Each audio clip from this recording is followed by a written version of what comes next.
What's good, people? Today I'm going to review my Tumi 19-degree aluminum carry-on and answer the question, is a metal carry-on right for you? But before we get into it, in this channel I make cool travel guide and tips videos, so if you want to see more, please consider hitting the like and the subscribe button.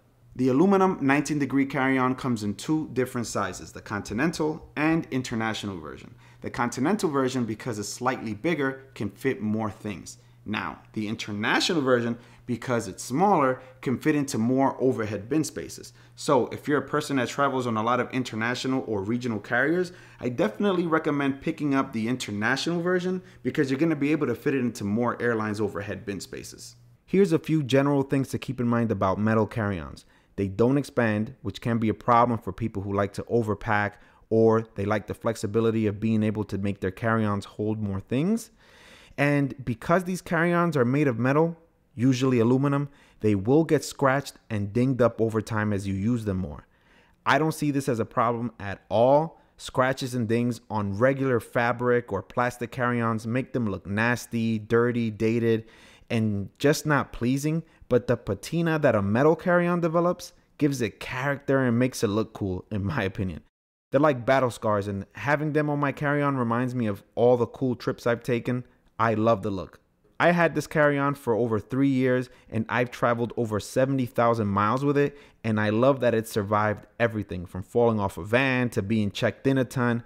This thing really holds up. The 19-degree aluminum has a beautiful, distinctive design. It features these 19-degree lines that give it its name, I guess.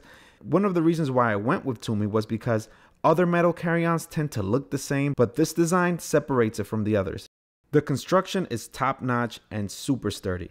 The case has bumpers that protect the corners from getting pushed in. One of the reasons why I wanted a metal carry-on was because I wanted to be able to check it in and it be in one piece whenever I collect it. No missing wheels or dented corners that compromise the structure. This case holds a lot of weight. You're not supposed to do this. It's not rated for it, but whenever the gate is too crowded, I've even sat on the case and it's held my weight pretty well. I still don't see any damage from it. The only thing about this case that hasn't lasted at all was the luggage tag that it came with. I honestly don't remember where this happened, but it fell off somewhere and I never saw it again. It features two push button combination locks that are TSA approved, and combination locks are much better than dealing with keys. I'll never forget my combination because I have it set as my iPhone's passcode, so it's just convenient. One thing that I love about it is that it has a gasket seal, so it has some weatherproofing. Now, I don't think it can withstand being submerged in water, but it's kept things inside dry after walking through some intense rain. There are two handles, one on the side and one on the top. They have a nice leather grip, so it feels nice when you grab them. They also feature some resistance so that they aren't flapping around making noise whenever you drag the case around. The handle to pull the bag has 3 different stages to accommodate your height. It's not as sturdy as you would think, but it's held up pretty well. It also features these rubber feet on the side to protect the hinges from getting damaged whenever you lay it on the side. It comes with 4 dual spinning 360 wheels. They work great, and I've put them through all types of terrain, from gravel, concrete, cobblestone streets, carpet, asphalt, you name it, they've been through it. These wheels have held up and I trust them completely. At the top, there's a space for a customizable tag. I put in my initials, and you can have this done at the Tumi store. This is a really nice touch.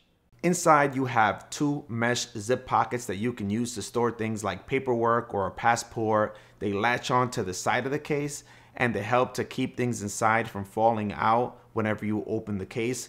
So that's pretty nice.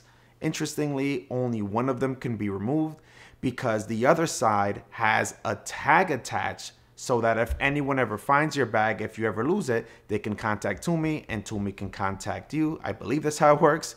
So this case has been updated since I bought it and no longer features the flap that latches on. Instead, it's a zipper that closes on each side.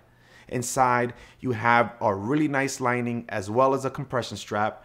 Now, Tumi has done something really cool, which was include a hanger bracket for one of their hangers. This is really nice if you're traveling with any clothing that you don't want to get wrinkled or to move around whenever you drag your bag around. This secures it, so that's really nice as well. The other side has a compression strap as well, and it has the railings that protrude into the bag. However, it's still enough space to store a lot of items. I really wish that manufacturers can start doing what Louis Vuitton has done. I think that they're the only ones that have designed a bag that's actually the best at dealing with this issue. And what they've done is they've pushed the rails to the edge of the bag so that you have all the space in the middle. And that's really nice. It's really genius. The only problem is if you don't like the design of having a handle go from edge to edge, you may not like this, but I think that most people will be okay with that if you're gonna give them all that space in the middle. But this is not a knock on Tumi because this is pretty much standard across all carry-ons. One last thing to consider, if you want a metal carry-on, you don't have to go all out and break the bank. There are a ton of budget options available on Amazon, and I'm gonna leave a few links in the description. But I chose to go with Tumi because I wanted to go with a company that had a reputation for making quality bags and good customer service. Well, that is it. I hope you really liked the video and found it helpful. If you did, please hit the like and the subscribe button, and I'll catch you next time.